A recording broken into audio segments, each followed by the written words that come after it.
ในอุทยานอาทิบริเวณลานกระซิบจันทร์และจุดอื่นๆตลอดจนบ้านพักยังคงเปิดบริการตามปกติและอุทยานแห่งชาติเขาค้อยังคงปฏิบัติงานตามภารกิจกรมอุทยานแห่งชาติสัตว์ป่าและพันธุ์พืชสามารถติดต่อราชการได้ตามปกติสอบถามข้อมูลเพิ่มเติมได้ที่หมายเลขโทรศัพท์0812845223หรือติดต่อผ่านช่องทาง Facebook Page อุทยานแห่งชาติเขาค้อ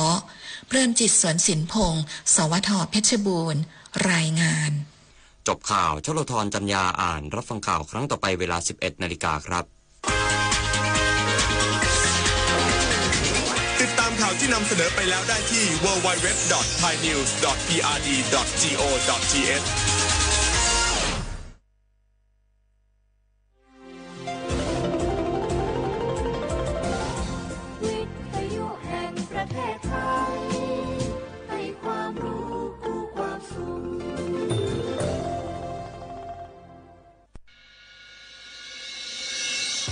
สถานีวิทยุกระจายเสียงแห่งประเทศไทยจังหวัดเชียงใหม่ AM 1476 กิโลเฮิรตซ์สถานีวิทยุภาคภาษาชาติพันธุ์แห่งเดียวในประเทศไทยที่มีความทันสมัยเชื่อถือได้สร้างอัตลักษณ์กลุ่มชาติพันธุ์สู่สากล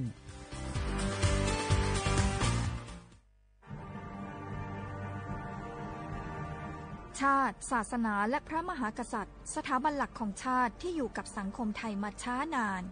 สถาบันพระมหากษัตริย์เป็นเสาหลักในการสร้างชาติให้เป็นปึกแผ่นเป็นศูนย์รวมจิตใจของปวงชนชาวไทยเป็นบ่อกเกิดของความรักความสามัคคีของคนในชาติเพื่อเป็นรากฐานให้ประเทศชาติมีความมั่นคงสืบมาจนถึงปัจจุบันรวมสร้างความภาคภูมิใจในความเสียสละของบรรพบุรุษไทยในการปกป้องพื้นแผ่นดินไทยโดยสำนักประชาสัมพันธ์เขต 3 กรมประชาสัมพันธ์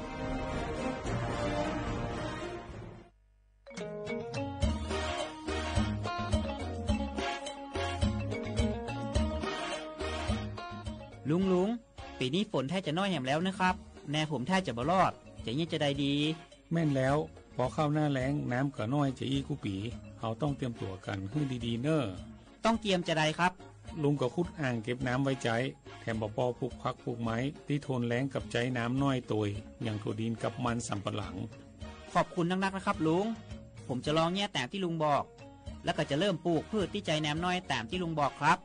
เตรียมพร้อมรับมือกับภัยแล้งเก็บน้ำใช้อย่างรู้คุณค่าและปลูกพืชที่ใช้น้ำน้อยเพื่ออนาคตที่ยั่งยืนสำนักประชาสัมพันธ์เขต 3 กรมประชาสัมพันธ์เกษตรกรบ่แน่บ่นอนบืดหายบืดดีพืชผลเฮามีบางครั้งบางทีราคาบ่แพง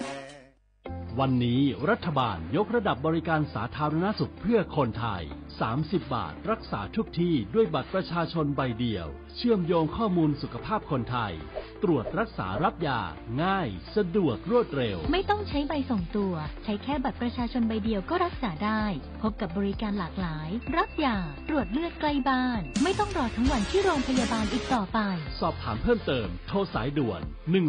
1330และทุกช่องทางออนไลน์สปสช.ไผ่มาส่งข้อความอย่างมานี่มันลายไอ้หวันส่งมาจนกันสมัครงานรายได้ต่อวันเริ่มต้นที่360 บาทฮัลโหลน้องอุ๋ยว่าได้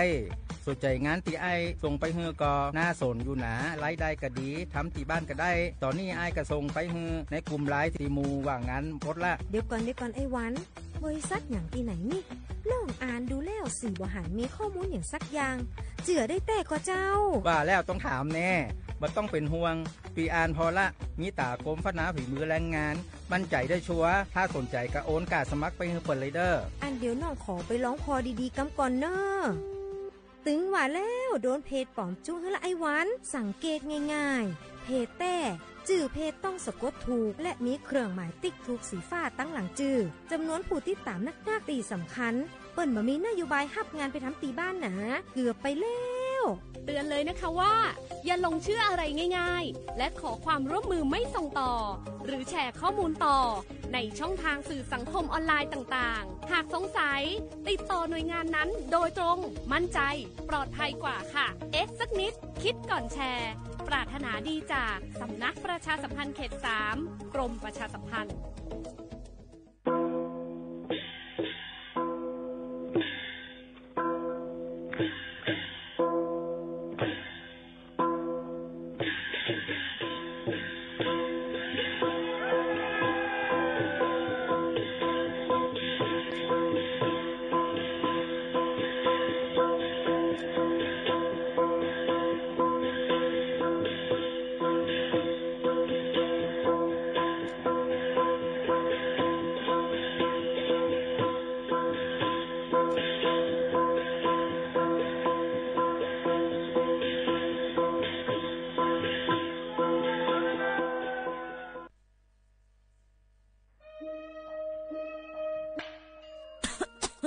จงว่นเมียนห้าจันล้มถวยเจอเซียนเซิงมันหายกว่าแล้วเมื่อก่อนเฮายังเลยสุดล้มถวยเจอเลยเต็มปอดอยู่ถึงมามือเหลียวไฟไหม้ป่าเถือนเลยหมอกก้อนก้องก้อนโม PM 2.5 เป็นเพต่อสภาวะฟิงตื้นเป็นเซอัมกายังปั่นพรให้จ้าต่อไปอยู่หลีเฮาเทียงกวันลูกตีเผาป่าไม่เถือนเผากวยเยยุกยักจ้อมให้จ้อมโซนเสเป็นเงาหักเฮ็ดเฮาเป็นหมอกก้อนก้องก้อนโม PM 2.5 ตุ้มเตอร์ต่อเนื้อวันในสนแหล่เป็นเพต่อตั้งเป็นปอดหูเจอจังเป็นตั้งเป็นผาลุ่มถวยเจอต่อลูกอ่อนได้ก้นเท่าเทียงลูกก่อนเฮากูก็หลุเลยใจแถมกันเฮกังลุยอ่ำเผาป่าไม่ถึงเฮ็ดแหลนเฮไฟปันเฮียงผูกต้นไม้น้ำเฮากัดจืนเสลีกึดลองเผาป่าไม่ถึงลดย่อมหมอกควันตาจันร่วมถวยเจอจืนเสลีแต่เอาเมื่อในกว่าตาจันร่วมถวยเจออันดีในวันเมื่อนานนั่นดอนตาสู่เฮาและก้นอันมาแอวแลกูก้นนั่นค่ะอ้อเลยตั้งมุงมองห่างดีเสฐานฐานหน้ากอกับสืบข่าวตอน3กรมประชาสัมพันธ์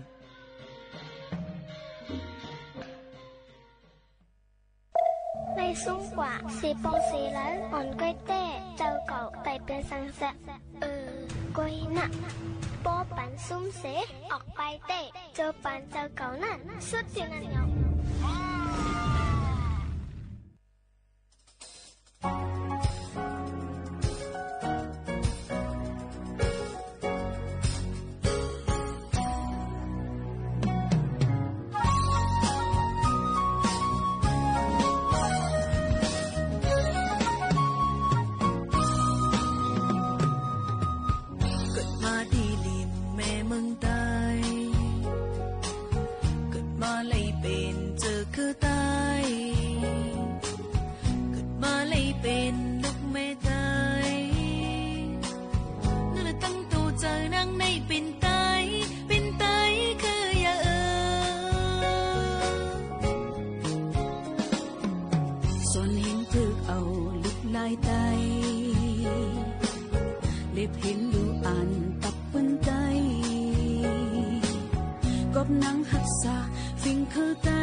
มีไว้ตาใจ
เหมือซุ้งค่าเหมือซุ้งพี่น้องพุงยินถ่อมเสียงใต้ดังเสียงกูก็กูเกิลค่ะทบกันดีห้องปล่อยเสียงสวทเก้งใหม่ AM 1476กิโลเฮิรตซ์ข่าวยาม 10 โมงถึง 11 โมงกลางนาและกลางค่ำกูวันค่ะองค์ที่เหตุการณ์เฮาคายอยู่ดีเส้นตั้ง49ประชาสัมพันธ์จ้างการเว้งเก้งใหม่50100กับสืบหมายฟ้นมาเลยดี0532760007ค่ะฮับชมไล่ตั้งเรดิโอออมล้ม AM 1476กิโลเฮิรตซ์ด้วยไล่ดีดังเพจสวทเก้งใหม่ AM 1476กิโลเฮิรตซ์ค่ะเขาโมคาโนนสุภาวันเชื้อสารวินเป็นผู้ปืนเผาและผู้จัดรายการอยู่เป็นอุ้ยก็อุ้ยเซปอแม่ปีน้องๆเฮาเขาในค่ะในต้นการเฮาค้านั่นเด็กคัดเจอออกมาเกี่ยวกับไปลองตั้งหูนำตั้งหันกว้างเพ่งกว่ามาโนถูกเจอเจียมเจ้าในคัดเจอออกมาฝากเตือนจุถึงพ่อแม่พี่น้องเฮาเขาแค่ดอกเปิ้งมุมมองปันแห้งใหญ่นำเสก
อ๋อค่ะเฮาค่ะมายินถ่อมด้วยเกี่ยวกับลองปืนหูดังหันจิคิกจอกคอกเอามายืนแหม่งปันพ่อแม่พี่น้องเฮาเขาค่ะเกี่ยวกับลองตอนการป้ายอยู่ลีเอามาลองสังเฮาค่ะมาฮบมาทุบกันในยุ่มยำว่าเตมีนำต้อนพรลีตาพ่อแม่พี่น้องผู้ถ่อมสิงใต้เฮาเขาอำนำก็เก๋นะคะลายรถตั้งไม่คำเจอล่วงแลไลรับไลลีตาเดเฮาค่ะเดเขานอนนั่นเฮาเดเฮ็ดจึงหือในก็ยุ่มไม่ถ่อมไม่ยุ่มยิ่งหมู่เขานุ่นตั้งหมดแล้วในกล่อมฮัดวานแห่งเก่าค่ะให้ถ่อมไม่เป็นปื้นหู้แก้มโตตอนตาพ่อแม่พี่น้องผู้ถ่อมเฮาเขาค่ะนะไล่รถตั้งไม่คำเจอล่วงแลรับไลลีมือเฮาขาดดีกว่าเขานอนนั่นเนี่ยก็เปื้อว่นน้ำคำใจหลายลองจ้อมนาการอันเฮ็ดมาข้าวเฮ็ดการนั่นสิแลมีลองใจสุกยุงจ้อมการอันเฮ็ดยาวสิเจอไปเลยเฮ็ดอำนั้นมีลองตั้งสีเปิงเฮ็ดให้เจ้าเก่านอนรับหยาบในจึงมือในมีล็อกลายอันจังจอยแก่ไหลให้เจ้าเก่าป้อนนอนรับไหลสิแลอำเป็นตั้งลูตานอนนั่นมาฝากจนถึงพี่น้องผู้ถ่อมเฮาเขาอยู่ค่ะข้อที่1ค่ะอำลีกินน้ำอันมีถัดคาเฟอีนจงรู้จักถัดคาเฟอีนค่ะเหมือนเสียงหนังว่ามีกาแฟที่มีถัดคาเฟอีนน้ำโคคาโคลาเดมีจังใจค่ะก็เปิ้นนั้นแหละถัดเมาอันป้าในกาแฟเนยน้ำหนึ่งตีเกสุดมันนั่นมันเตจังเพราะว่ามันมีเนี่ยซึ่งมันสิจังเฮ็ดให้เฮาขาคันตารับคันตานอนเนี่ยใจสั่นซะในก็จังเป็นไรมื้อนังยิ่งโมคาโนในกินกาแฟอำไรค่ะนะเฮ็ดหยังล่ะในถูกแม่นจ้อมกาแฟค่ะกินน้ำไหลใจสั่นค่ะนะเอาค่ะอันที่เนี่ยก็เพราะว่าเฮาค่ะกินกว่าอันมีธาตุคาเฟอีนในนั้นในดีเอสุดมัน4ชั่วโมงนาทีเขานอนนั่นสังว่าจำเป็นลำลองในได้ตักได้เลยกินจึงถูกลีกินล้นเหลือหมอก2ก๊อกค่ะอย่าไปกินเมื่อเฮาค่ะได้รับ4ชั่วโมงน่ะอย่าไปกินอันเป็นธาตุคาเฟอีนจึงหนังไหนค่ะเมื่อเฮาค่ะได้นอนกูคานตาลับคานตานอนเคลับเคนอนตาตั้งติ๊กซิกนี่ค่ะเนาะนั่นยาค่ะสังว่ามันตึมพ่องหรือไรเนี่ยก็ตักได้เลยกินปันอย่าไปให้ป่น2ก๊อกนี่ค่ะอันที่2ค่ะปิกแฮนด์โฟนปิกโทรศัพท์นาเตเขานอนหนังฮือเตมีเผยกับสืบมานั่นมือเฮาขาดเตนอนรับนั่นนี่ค่ะกลับมา11-12 โมงกลางคืนหนูก็ตลาดลงมาเลยค่ะเนาะมันสุกซากไว้นั่นก็ค่ะอันก้นดาเด็กกับสืบนั่นก็โหลเลยฮู้ข้าวยามหรือนั่นก็สังว่ามีลองลำลองคองเจอเนี่ยก็กับสืบหากันไล่อยู่นั่นเก่าเนี่ยค่ะอันที่3ค่ะหลูเลยเลือกเอามอนหูอันเฮ็ดให้เฮาข่าววนว่ามันหับห้องหมอนลำคอขาเนี่ยมันเมียนเอาลีค่ะนะตื่นมากก็คอขาเตอำเจ็บหรือเลยเลือกเอาหมอนโฮลีอำเจ้าหมอนโฮแข็งป่นตีก็อำไลอ่อนน่ะป่นตีก็อำไลนี่นั่นค่ะหมอนโฮก็ลำลองเหมือนกันตอนตาตีนวลแล้วก็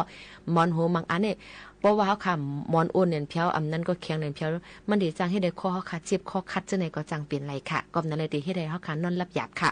แทงคอ1ค่ะข้อที่4ปืดปันเพ่งความมอยนอนลอยๆเพ่งความอันอ้วนๆอ่อนๆมันนั่นค่ะถ่อมหนังสาลมเจอลีหนังหือบ่ที่เฮ็ดให้ฮู้แม่นว่าลดตั้งไม่เจอเฮาขาออกแปดเพลงละลายมีผู้ห้องลอยๆนั้นก็ถ่อมเพลงความอันเจ้าเก่าทรงถ่อมนั่นก็เลยเหมือนกันในค่ะนะข้อที่5ค่ะเสียงไฟก็ลำลองเหมือนกันค่ะนะนาเตนอนดูเลยคัดเจอปึดปันเสียงไฟอ่อนแม่งนั้นก็ไผสีเหลืองหมักจอกค่ะมันเดจังเฮ็ดให้ลูกหอยตาเฮานั้นมนเมเสียงอันด้วยหันเลยลี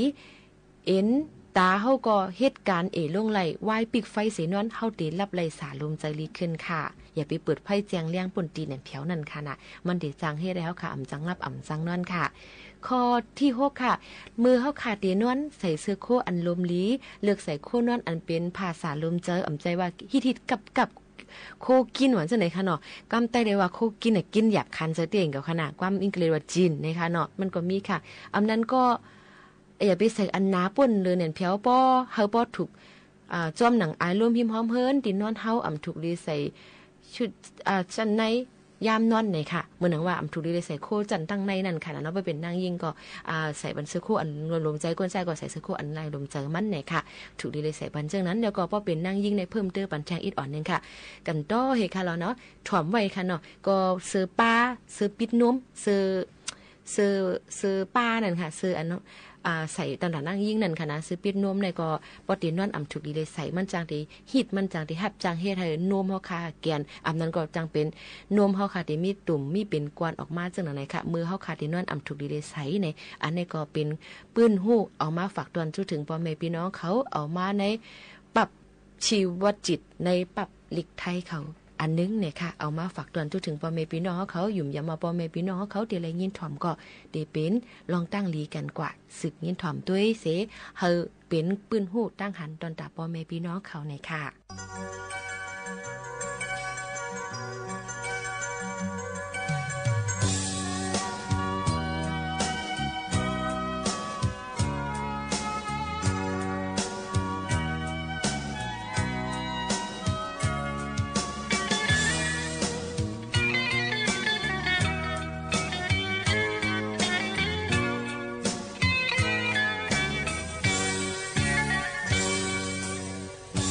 kênh Ghiền Mì Gõ để không bỏ lỡ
ขาวคุกจะได้ไกลใจถึงก่อนเป็นเมียเจ้าเกจูเสียอมกาเอกปารังเมียเจ้ากูดีๆจ้า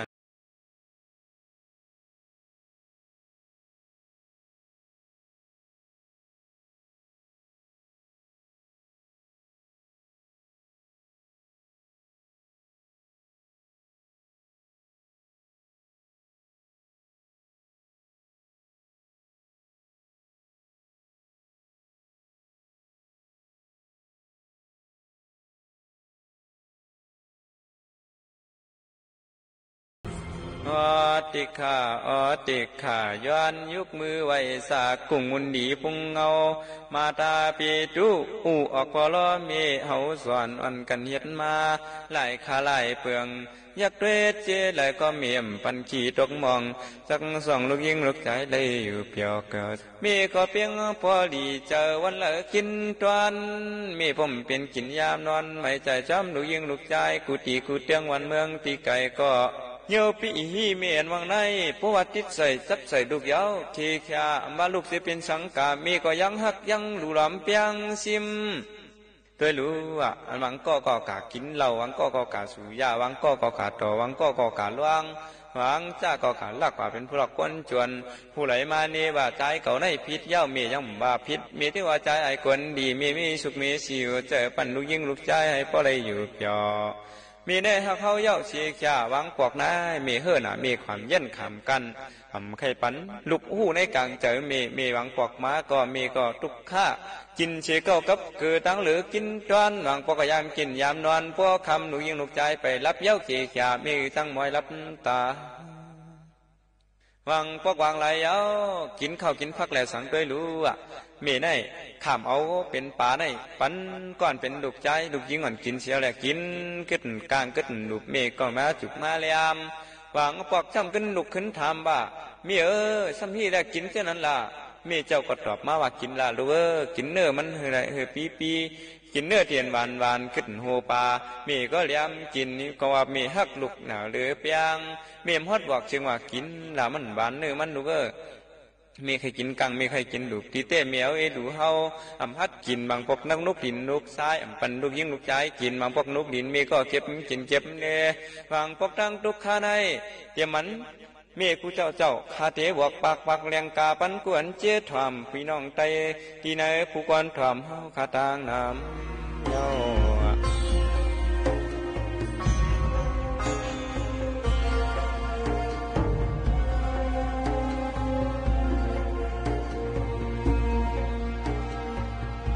มีอยู่เมื่อนานว่ะอันเป็นก้อนหนึ่งมันหูจักกลุ่มปอกลุ่มเมเจ้าเกจูสอนฮีคำไล่สอนฮีคำไล่สอนถึงมาวันหนึ่งมามันก็สอนระยะออกวันออกเมืองกะขามีลูกมีลางเจ้าก็มันมีลูกมาให้นะวะก็มันลูกทำใครเมียวกะเมียวมาเลี้ยงไว้เอาปลาได้วืดเก่าเป็นเมียวอ่ะกูเคยเป็นเมียวกินเมียวก่อนนะไงอยากเปิดลูกมันกินอิ่มเมียวก็นั้นจับมอจับบันมีมันก็เลี้ยมกินก็มันมีมันเลี้ยมกินน้ำวนถึงเมเจ้าเกจูมันก็ไปฮัดบอกถึงมาแทงวันหนึ่งมันก็หอเนื้อสมันวืดกว่าร่างคางเฮือนนั่นมันเป็นตองมันนั่นเมียวอันเจนั่นมีวันไหนกะเก็บเล่จำตองอันเมียอันเจนั่นกะหิมมีมันก็ปันเล่ปันหิมมือเขาก็เรียกนั่นเนาะมีเจ้าเกจูก่อนได้เมื่อเขากินข้าวใหม่ปลานั่นในสังหมายปันกำข้าวใหม่กำข้าวดีสุกสีเพิ่มนกดินนกทรายปันนกปันหมดจีเมียงตอมอันไหนหอมอันไหนขึ้นเมตินออกมาปันเมมขามกินเย็นกันเมื่ออยู่7 วันก็สู่เข้า9 เดือนก็สู่เกิดว่าจังไหนเสียแล้วตั้งแต่เขาเกิดมาไหนไปตบกุงเกจูอย่างลงไหนเนาะไหนมาวนไปขึ้นจังไหนเสียแล้วมันก็น้ำตาไหลลงมาน้ำเกี่ยมมันเสียก็ที่หีนอเนี่ยมันมาด้วยต้องมีหักลูกมีก้นก็ลงสัตว์ก็เพ่งกันตรงนั้นเนี่ยมันก็ปอกของมือขึ้นบางเฮินมันขึ้นมือถึงแล้วมีก็เลยชุดเชียงความกะก็ไม่เกาที่เนาะในเมืองกวนเนี่ยปากมีเสียนมีเฮงมีหมื่นมีล้านมีก็เพ่งมีก็เหลียวยาวเนี่ยมันก็เหมือนยังไงให้มีผู้ถอนก็หนึ่งมาลาดนี่มันมาไม่ให้อย่างใจให้ก็มันมาขึ้นยาวก็มันมีมันไข่กินมีอยู่เมี้ยวหนึ่งว่ะไข่กินหมักเกียงนะว่ะกามาเกียงมาสุกมาต่างวันต่างกวางว่าป้วนรถพื้นเหรอวะจังว่ากินเนาะไหนมือมีเมืองกวนเขาหนูเลี้ยงเธอมีเจ้าเกจูเขามือเขามีเมืองกวนอยู่น่ะมือเตี้ยวต้องตาอาปากกาไหลมาไหลอยู่เขาขาหลวนกันลุมล้อมลืมลายอย่าปันมองปันชาตัวรู้มือเขาขาก็เรียกนั่น มื่อเฮาไปหมอลาดกามมีก็ไข่ลาดเมื่อเฮาไปหมอจุกหมอปั่นมีก็เอาปั่นๆออมต้อมๆสุกๆสีๆในดีในบ้านมีก็มาป้อนปั่นก้อยๆยามนั้นมีก็ทุกข์เพราะว่าเปลี่ยนกวนให้ลูกเก่ามนดีไปตั้งแลหันมีกันหันเสียงนูเสียงนกอ่อนห้องกาขวัญจนไหนมีก็เตียกสวนปั่นโจเจเหมือนเสียงยังวีห้องปั่นจนจอดวางพวกนายหนอมีเจ้าโซเล่าโคเก่ามีเจ้าอำต้นไล่ปินมีเจ้าคำกินเสียนเข้ากับเกิดดังเหลือกินตอนยามในมีเจ้าอ่อมไผ่นั่นดังตุกข้าเลือดไม่กาเป็นพื้นเป็นไผ่ส่วนใส่เท่าแต่อ่ำหูคุกจะเลยว่าใครกินนมเย้าใครกินข้าวใครเละใครเล้าใครไรใครกินอันใดก็ห้องให้เป็นตังไม่ปลอมีนำขึ้นเพราะว่าใจได้ยิงอย่าปันได้ตกลื่นใครย้อนเจสั่งหัวใจสู่พี่น้องเธอเจอไตกูเหมียวตีกูเหมียวผู้ควรทำเฮาข้าเพียงกันเย้าในกำไม้ขาวตีหวยวันโกสูอันเป็นเมียเจ้าคิดอยู่นางเสียง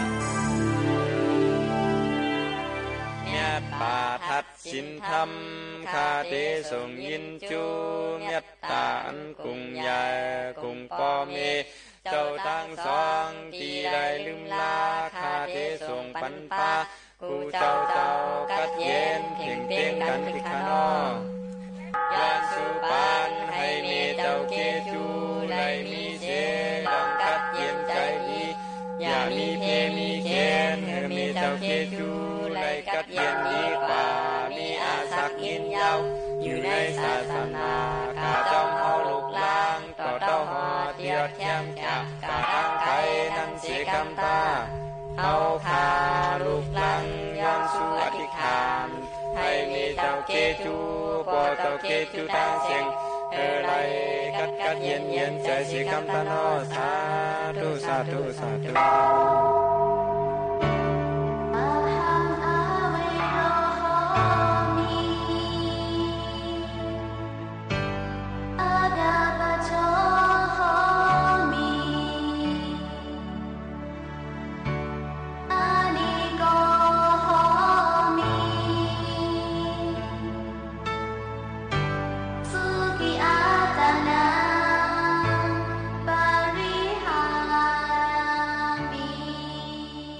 ช่วงปัญญาตาพอเมเห็นพอมีเสาสร้างสองในกระดีเย็นดีพอมีร่างเสียงในเมืองคงกังทีได้ถ่อมด้อมกันในก็เต็มมันเต็มพีเต็มสารเต็มสัตว์เต็มกวนได้กระเย็นถึงเพียงกันในข้าวก็มีเจนเสียดำเมื่อในก็เป็นวันมีในดาคุกจะได้ใครจะถึงก่อนเป็นมีเจ้าเกจูเขาเสียแล้วทีในเด้งหลูล้อมลืมลาเกิดพันมันหยาบมาเอานาเคียงมีเอาเวทเฉาเฮือนอยู่มาข้าวตั้งเก่าเหลือเนี่ยมันจะง่ายเนี่ยมีบางพวกมามีต้องเจ็บต้องแกนใครกินใครหนึ่งใครกากใครเฮ็ดกล่อมไรเฮ็ดใครกินไรกินบางพวกโกลุกข้อโกลุกยอมโกลุกตรงบางพวกก็โกลุกอึบโกลุกยักมีก็กั้นขาหาเฮ็ดมาปันปกเปี้ยนห่อบางพวกมีมไรเจียวบางพวกก็มีทุกคุกจะไล่อันเป็นลูกยิ่งลูกจ้าตั้งเสียงบางเจ้าไหนเสียดำเมื่อไหร่เขาที่ย้อนชื่อฝันมีเจ้าเกจูมีจังไหนเสียอะไรเฮมีเจ้าเกจูกูเจ้าปีว่ามีของข้าเจ้าที่อันที่มีอยู่ในเมืองกวนในก็เฮได้กัดเย็นเพียงเพียงกันเจ้าวุ่นใหญ่คนหอคำนั่งหอคำหอขาในก็เฮได้กัดเย็นเพียงเพียงกันเสียกัมหอค่ะให้มีเจ้าเกจูได้อยู่ดีกินหวานกัดเย็นเชื้อสามีมังกราจะเมียตตาตั้งลงตั้งหลายผีหันผีเมียตตาเนื้อเมฆะกวนหันกวนเมียตตาเนื้อเมฆะสัตว์หันในก็สัตว์มีเมตตากรุณาในเมฆะเสียแล้วให้เมฆะอยู่ดีกินวันแก่เชื้อสาอีกบ้านเมเจ้าผู้เจ้าย่านเป็นเมกวนปอกวนอยู่ในเมืองกวนไหนนี่ก็ไรกัดเย็นผิงเป้งกันอาสักยินยาผิงเป้งกันเสียคำเขา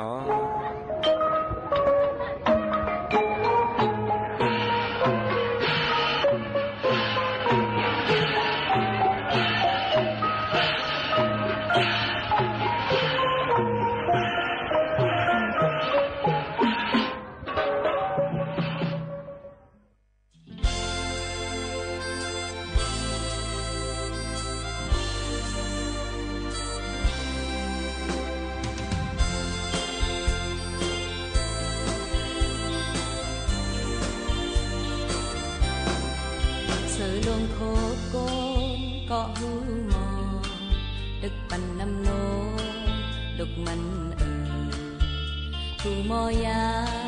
ปนปนเป็นในจำตีตายสีก็ยาตั้งมองไปมันอย่าเฮลืออ่อนเนย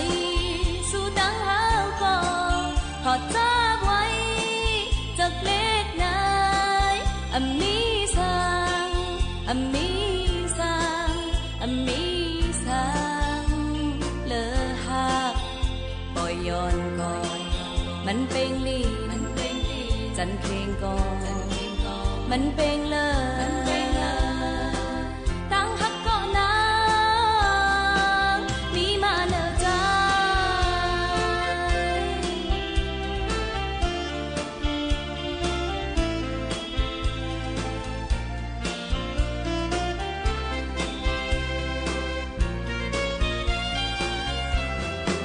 เหมือนจังไตก็เจ็ดเดตุยต่อกันมาห้องโตยาดงเจ้าก็มาเท่ามันสิอ่อนเฮาไหลตายจอมกันในย้อนสู่ตอ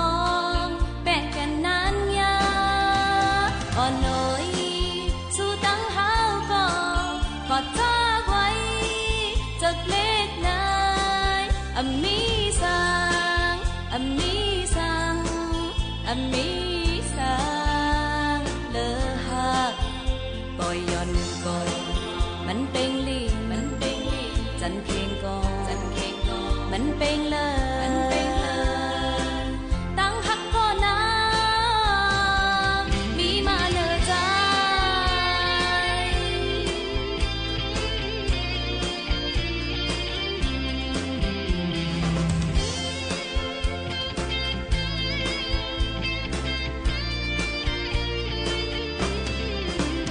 เฮามาคืนปกกำซองกนออกขอกเอ้ยกนเปิดว่ากูมอซอลัดความโคมหูหวานโหใจตะเปออกกูเลิกข้าวยามมาเจียมวันนั้นอ่อนเอ๋ยสู่ตั้งเฮาก็ขอจากไว้จากเล็กนายมีสังมีสั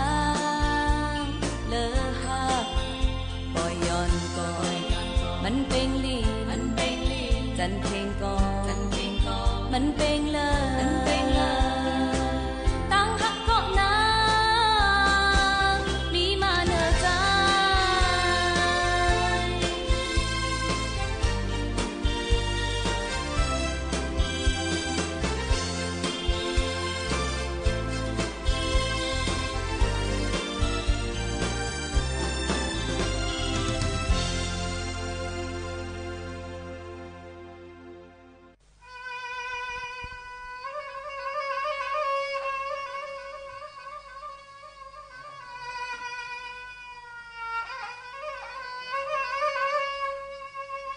นี่ปืนว่านุ่งปันยายันมองหนอลุยิงปันปริปังสองนอน้องซึ่งตึงมาง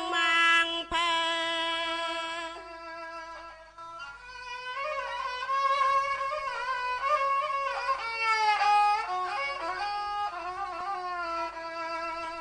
นังอันเปียวตึงมางพื้นลัดความหาติเมอไกลละนอลุยิงปันปรินอนสันปางสังลมพาพองมนุนเนนี่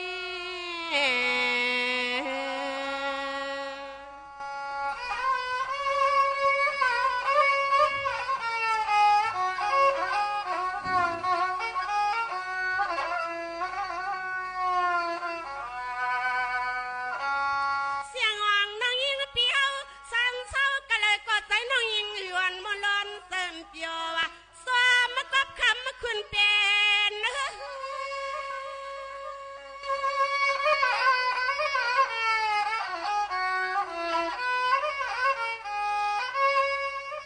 ที่ลูกก็บอนปีเศร้ามีสีคำค้างความอ่อนหรือเนาะเสียงอ่างนางฮักปีติดใจอมเลียเจอตาสุกดูอยู่ป้องหอมเงินหอมยีลุงมีสุดต่อเท่าเสลาคำมันนักเตะสำรวมสุดตองเมียง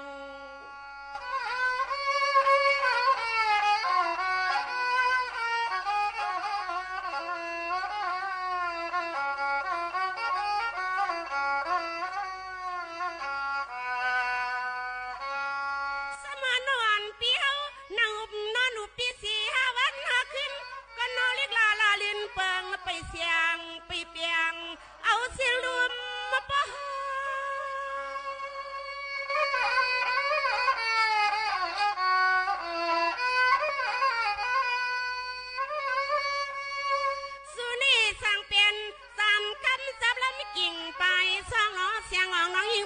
ติดใจอำเลียเจอตาสุยดูอยู่ป้องหอมเพื่อนน้องยีลุงมีสุดต่อเท่าเสลาคำน้องเตะสำหลอมป้องหังงากามโนจัดป่านในเฮาไว้ปั่นดูยิงเปิ้นเมื่อจำตายละมากาม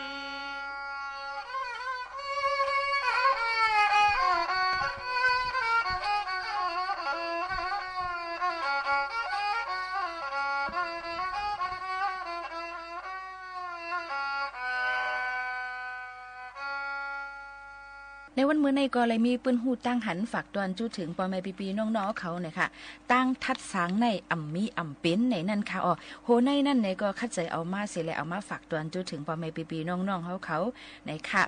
ตั้งทัดสางในนั่นอ่ำมีก็อ่ำเป็นค่ะอ่ำมีตั้งทัดสางในก็อ่ำจังขึ้นใหญ่ไล่ในหู้ถึงกันอยู่ก็เผอเลยญาติทัดสางเต้ๆมาในซ้ำอ่ำใครย่อมหับในนั่นเตว่าย้อนไปแก่ทวนเลยหืออำว่าเล็กแลเยออำว่าคุยแลแขนก้นในเตรียมทวนหมดเยี่ยวไหนอำซูมีแลตื้นเตจังพิษจางเปิงจางมิดจางสวยแลอยู่นั่นค่ะนะเนาะเพราะว่าพิษเปิงมิดสวยก็ฮู้กาเตญาตั้งทัดสางเยี่ยวค่ะตั้งทัดสางหนึ่งอันในอิงเนืออันเลอเสเกิดเป็นม้าก้อมไข่เสเนกันก้อมไข่หลั่นซนกันก้อมไข่ย่าลู่เสรนาตากันเสเกิดเป็นม้าห้าอำนั้นมีกลางใจลีเสแลใครๆฮู้พิษแม่หลีแลหือใครๆเงื่องมิดจอมเปิงเลยหือไหนถูกเลยทัดสังขึ้นก่อนเย้าในก็ภูทัดสังเปิ้นต่างก็ในก็เตเลยมีข้อที่1ในค่ะเตเลยทัดสังให้สั่งต่อเมียนข้าวย้ำมันป้ออ่ำสั่งต่อเมียนย้ำเตอ่ำจังเลยทัดสังในค่ะข้อที่2นั่นเตเลยทัดสังตั้งคออันจือความเจอเตอ่ำเลยทัดสังตั้งคออ่ำจือความอ่ำเจอนั่นเสเป็นรองเย้าตัวกว่าในค่ะข้อที่3ค่ะ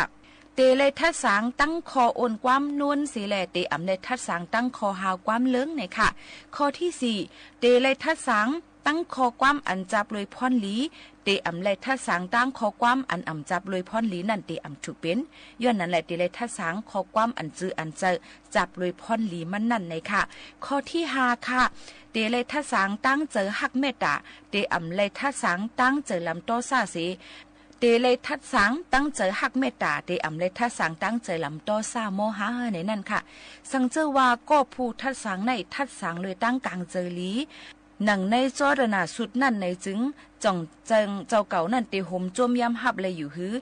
จมหับเกาหลีหรืออ่ำไลและหับก็เย้าตื้นว่าอ่ำหับไลก็อย่าตาเดแวดรอดไลตั้งทัดสังนั่นเตหยาบอยู่อ่ำไล่1ก็ไล่1เย้าในอ่ำกำ1ก็กำ1เตญ่าอยู่อ่ำห้างเซในสิแลสังว่าอ่ำเคยกำยาเปิ้นทัดสางในได้ก็เจ้าเก่าหลูเลยฮัดทัดสางขึ้นตัวเจ้าเก่านำเสแลคัดเจอคืบหน้ากว่าก้วยเย้าในค่ะกังเจอแลโจปันเฮาเมียนห้อยเหลียวกันเซกำในยุ่มย้ำว่าสังว่าอ่ำห้องหับไลอันเปิ้นทัดสางเฮาค่ะสังว่าอ่ำเคยเปลี่ยนก้นกำก็ให้เปิ้นทัดสางเฮาขายอยู่ติ๊กเย้าในจึงเตไลเมทัดสางวนสอนออนลีในตัวเฮาใจเฮาอ่อนตั้งสุดเสแลครึ่งปองเฮ็ดสร้างกว่าหนังกลางใจเฮาคาและในโจปานั่นเฮาเมียนเลยอันเดียวกันเสสืบครึ่งปองเฮ็ดสร้างกว่าเสกำในอันนี้ก็เป็นข้อความปันเฮียงเจอเป็นข้อความอันดีเลยเจอยก็มาฝากปันพี่น้องเขาเฮาหมอมุ่นแม่เนี่ยนั่นค่ะให้หมอมุ่นแม่โตเฮาใจเฮาอันว่านั่นโตเจ้าเก่าคู่ลีเลยเสเปิ้นในนั่นค่ะโตเจ้าเก่านั่นในค่ะแต่เฮ็ดผิดกะหือกะเย้าเปียดเปิ้นไหลอยู่กะหือกะเย้าตั้งนำตั้งหลายกะเย้าก้วยกะโตเจ้าเก่าเตเปียดขึ้นโตเจ้าเก่าอำไหลนั้นสังว่าอำใครให้เปิ้นเปียดเฮาก็อำตามหรือเปียดเปิ้นบางปอกบางไรมาในโตยุกอย่างมาในค่ะเฮาฮู้อยู่ว่าเขานั่นเปียดเฮาเขาก็คัดเจอแก่งเอาครับใครเปียดเฮาเป็นนั้นมีในอำเจออำเป็นนั้นมีในก้วยกะว่าอันเฮาฮู้อยู่นั่นเฮาเฮ่อต่างเขาค่ะเฮ่อจังอยู่ล่ะในเฮ่อว่าสู่อำเฮ่อห้าอันสู่มาคัดเจอเปียดเฮานั่นในดิเตงฮู้ว่าเขาเปียดเฮานั่นน่ะค่ะย้อนนั่นแหละโตเจ้าเก่าติขึ้นเลยทัดสางขึ้นโตเจ้าเก่าลีเอาข้าวยามอันมีนั่นเสิแลหมอว่นสอนหันถึงลองลีเส10ครึ่งปองให้สร้างกว่าเซกัมในอันนี้ก็เป็นปอดอ่อนตอนนึงเอามาฝากตอนถึงพี่น้องเขาให้เลยยินถ่อมจ้อมกันค่ะ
เอาค่ะพี่น้องเขาค่ะเฮาค่ะอยู่เป็นอ้อยก็อ้อยเสกันข้าวยำจำมดจำเซ็งค่ะเนาะเดย้อนผัดยันปอเนี่ยพี่น้องเขาเมื่อกว่าก่อนส่งขึ้นมาหบมาทบจอมปอแม่พี่น้องเขาแทงอย่าลืมค่ะ follow ติดตามไลน์ในค่ะที่สวทเก้งใหม่ AM 1476 kHz และทั้งแฟนเพจ Facebook สวทเก้งใหม่ AM 1476 kHz ข่าวยำ10 ถึง 11 โมงกลางในรายการคำซ้อมข่าวหมู่ข่าวน้นค่ะอ้อตอนด่านในวันมื้อนี้ยินส้มขอบใจถึงกูก็ที่ไว้เข้ายามเมกาคันมาถ่อมซ้อมกันเสียอำกา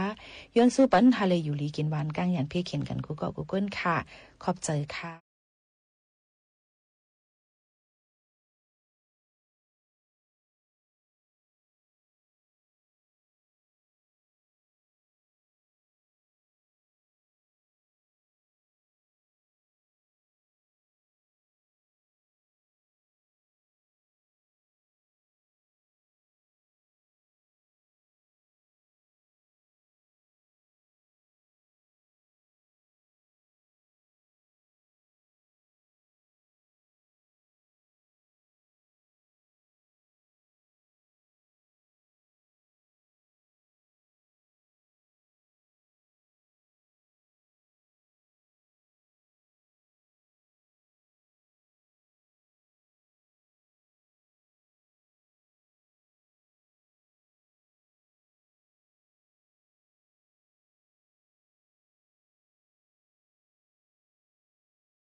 การสอดส่องเป็นหูเป็นตาแจ้งเบาะแสการใช้ของหลวงเพราะเราจะไม่ทนต่อการทุจริตอีกต่อไปความเป็นไทยหลายอย่างที่พวกเราภาคภูมิใจ